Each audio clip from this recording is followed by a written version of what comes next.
Alright, hey everyone. Welcome to Slaves to Armagh, God of Blood, Chapter 2, better known as Dwarf Fortress. And this is a roguelike, kind of world building, mining, crafting, um, role playing, real time simulation type game. Um, it's been around for quite a while. I think the last time that I seriously played was probably back in 2008. I had a job where I was just sitting around all day. Um, so I had a lot of chances to play this, and I really liked the adventure mode. I was much better at that than the Dwarf Fortress mode, which some people like to play. Um, but this game has recently been updated. First big update in quite a while, I believe, several years maybe even.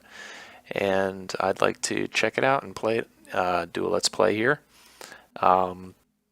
So we're going to get started. I've already created a new world, which took quite a while. So what we're going to do is do the adventurer mode. Our world's name is Anenu Lisiva, it looks like. So we're going to get started. Here's our adventure mode, so we're going to go ahead, load the world here, and as you can see here, the months, this screen is a little bit new, at least new since the last time I've played. So right now we're in the month of Slate 113, you can see there at the top middle, and some time is passing as the world updates. We're going to get started here. Okay, and we're going to get started here with creating my character. So I think I'm going to be a human to start, just because it's probably the most familiar to me, being one myself. Let's take a look here. So you can see kind of the hashtags in that window change depending on where I'm from and which race I am. So the elves there and the dwarves here, they have their different symbols. So I'm going to be a human, and I don't really have a preference from where I should be from or anything. So let's just go from, let's say, a human of Illidur. And on the right here, I can change my status to be a peasant hero or a demigod. I think I'm going to go with the default, which is hero, to begin with this one. And so you can see here on the left, I have my attributes.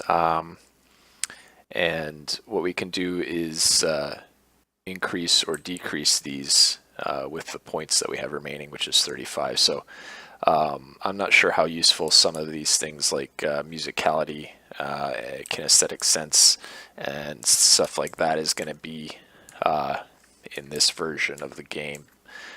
Since I'm probably going to be more involved with combat, I believe. So what I'm going to do is give myself above average strength, agility, toughness, and endurance, and I'm going to raise my willpower to high. So that's what my human hero will be like, and for his skills here we have some more points to deal with. There's lots of things that we can do here. I remember before that when I played way back when, that wrestling was an amazing skill. You could pretty much take down anything, like golems and things like that, just by wrestling them, and you could choke like a gold statue to death, basically. So wrestling was pretty powerful back in the day. But I like being a swordsman, so I'm gonna give myself an expert swordsman. Then I'm gonna get back down in here, give myself adequate dodging and wrestling, just because, and a novice shield user. So that's gonna be my character here. So here we can see a little background about him. His name, if I don't change it, I think I want something that's a little bit easier to pronounce. So let's go with Zoka Imangalu which means monk wind, apparently. So that'll be my name, Zoka. I'm a newly minted hearth person of the Great Orid Blizzard Saves in Conjurnail, a human hamlet. Destiny is calling. You are a casual worshipper of Oxel Seasbite, the god of chaos. Okay. So down on the left there, you can see it says background. I can change myself to from locally important to a peasant if I want. So if I'm a peasant, then I would be this way. But I think I'll be locally important at least. I don't want to be a nobody. It wouldn't really make sense for me to go out and have adventures if I was a peasant. So let's do this. Here we go. Alright, you've finally got your equipment together, such as it is. Now it's time for action and adventure. In the rush of excitement, you've forgotten where you were going to go. Perhaps some of your friends here can remind you. Oh, I'm pretty forgetful, I imagine. So where am I? Here I am. I'm the @ symbol. And those other flashing characters, the U's and things, those are other people I can interact with and talk to. So I can talk to this, I can shout out to everybody, or I can talk to these people here. So if I put my little X cursor over this U, I will talk to P. Sizufuki, a lady. So let's talk to her, see what she has to say. So so we can do this here at the top. This is different than before. So we used to have other options for talking, but now we can greet. We can bypass a greeting and go to a new menu, or we can say never mind. So we're going to greet someone just like a normal person. So we say, hello, Pice. Long live the cause. Hello, it is good to see you. Long live the cause. Traveling alone in the wilds, you know better than that. Well, I guess we're not really in the wilds right now. It looks like we're in some kind of a tavern or something. So let's see what this person has to say. Oh, we can start a new conversation, or we can have an ongoing conversation. So let's continue this conversation and see. Oh wow, look at all these options here that we have to talk about now. So we can talk about some rumors, request duty or advice, ask how they're feeling, inquire about any troubles, ask for directions, ask about somebody. A lot of things here that we can do. This is much different than it was back in the past. So we don't know what we're supposed to be doing. So why don't we inquire about any troubles, see if there's something that we can do to help out. Well, let's see. We've got beasts, criminals, bandits, and bone-chilling horror. Well, I guess what else is new, right? So let's see what else she has to say. So let's see, what should we talk about? The beasts, the criminals, the bandits, the bone-chilling horror. Let's go with criminals. I think we could probably handle that a little bit more easily than a bone-chilling horror. Sprawling criminal organization has left our people in fear. They have a town called Dent Dawns somewhere in the Hill of Passing. So, well, lady, let's take a look. Why don't we can state an opinion about what we think about this criminal organization, or we can just ask for directions to go there. So let's see. I think we should state that it must be stopped with violent force, and then let's ask for directions to go there. So it's far to the southwest. In 73, Upu scribe exits settled in Dent Dawns. Well, we don't really know who he is, or we don't really care who he is, so all we care about is that we are going to get out there and take care of what's happening here. So let's take a look at our inventory. we are equipped. We have a silver scimitar and a copper shield, so that's good. And we've also got looks like some water, a large copper dagger, and opa spleen, which I think is our food. So we won't starve to death. Down at the bottom there, you can see my speed is 1.0, and my weapon is the silver scimitar. I've got a rope reed fiber dress as my armor, and that can have effects on things, I think. So we're going to move and try to make our way outdoors. I think this wooden door up here is the exit. No, I guess not. Maybe here? Where are we going here? Okay. A dwarf Marksdorf. Is this an attack? What's going on? Well, I think you're just drunk, buddy. I've got to figure out how to get out of this building that I'm in. Here we go. I was looking the wrong direction. Okay, so now we're outside. You can see my field of view there, represented by this large circle that keeps expanding. And then in the upper right, you can see the upper level, I guess, of where I am. So let's see, where is our quest again? I forget now what she told us. So let's see if we can get off the map and go off into the wilds and find our way.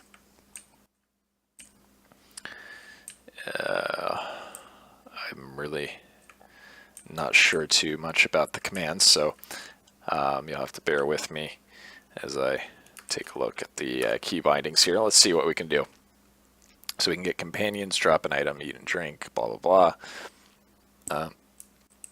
And let's see. So lots of different things you can do in this game.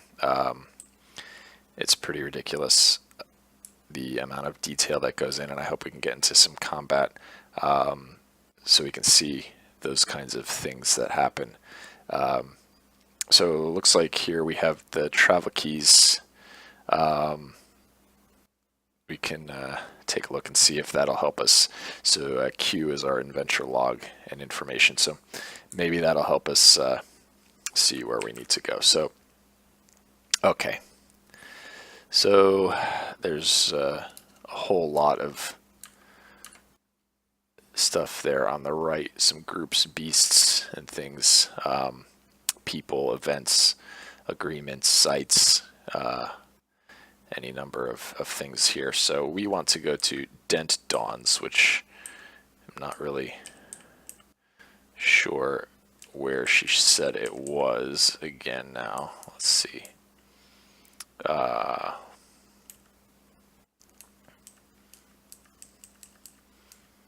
Yeah, I'm not paying attention as much as I could, and I think I don't know this game as well as I should either.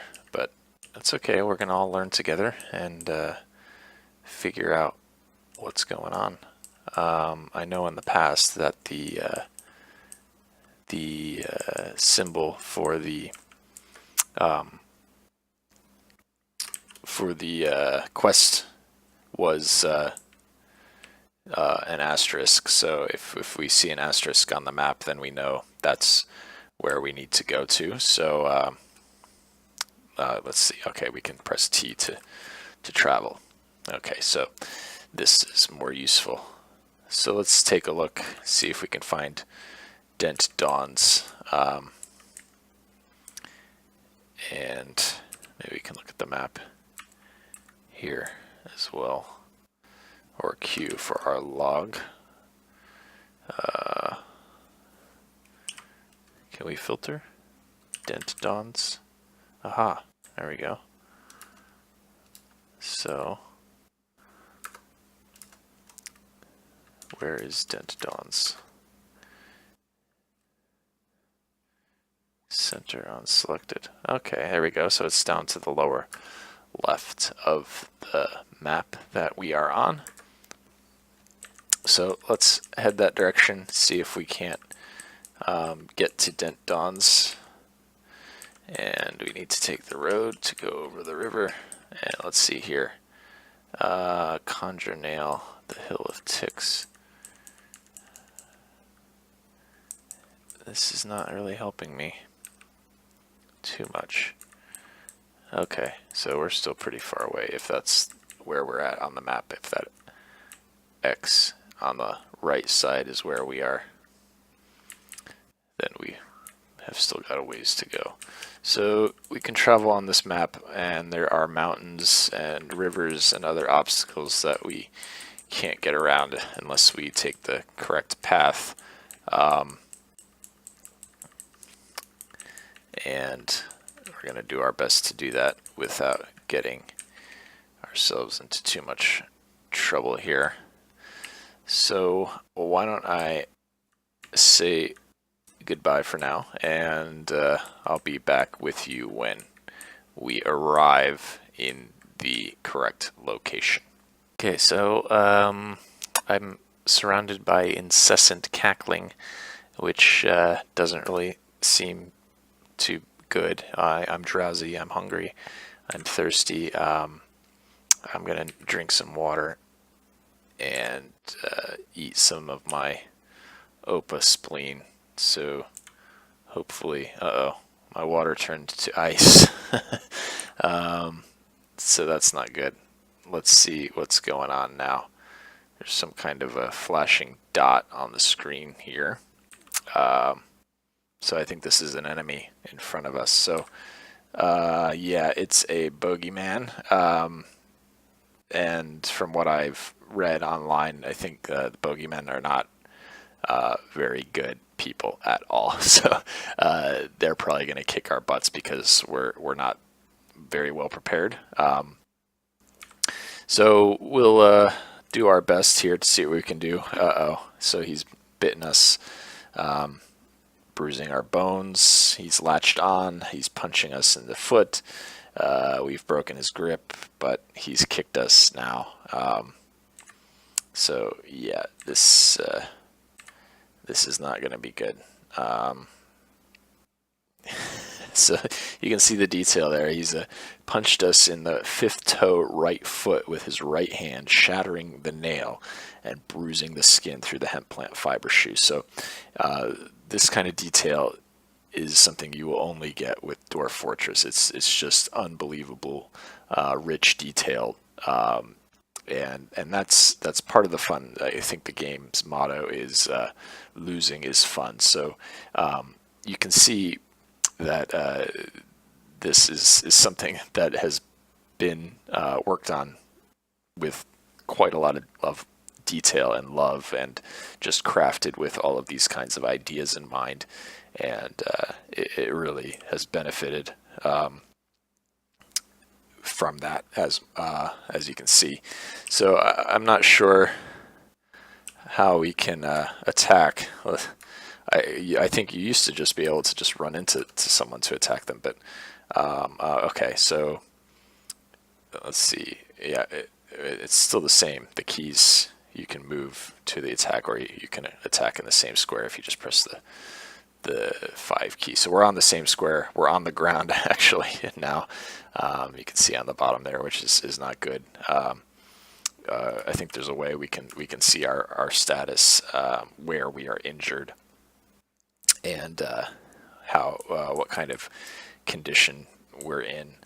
Yeah, we can press the Z to see that. So if you want to look here at me, I'm on the ground, I'm drowsy, I'm thirsty. My fifth toe right foot there is in the red. My pancreas and spleen have been injured. I've got all sorts of other injuries to my feet and legs and my body, which is not good. So yeah, you know, this is just amazing. This kind of detail is great. So we're gonna try to survive, but actually we just died. So you can see the boogeyman has taken us out. As you get beat and bruised, you start to get sick. You know, he's just destroyed us, so we've given in to pain. We've fallen to the ground. He's kicking us in the head, and eventually he kicked us in the head, and our head collapsed into a lump of core. So we've been struck down. We are dead. That is the end of our first adventure, and Zoka died without much fanfare in the Hill of Ticks, not even having reached his destination for his first quest. So, unfortunately, there's nothing else we can do. If you did have companions or something like that, you could just press the period key to see how they fare after you die, which is interesting sometimes. But I hope that next time we venture out, we can have a little bit more luck. And you know, this is my first time playing in almost 6 years, I think.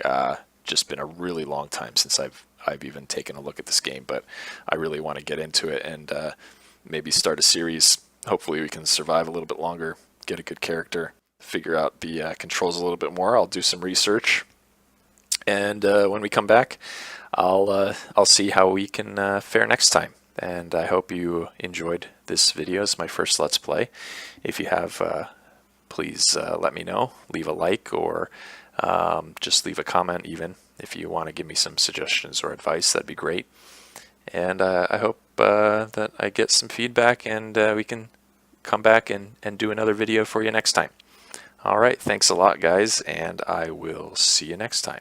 Bye-bye.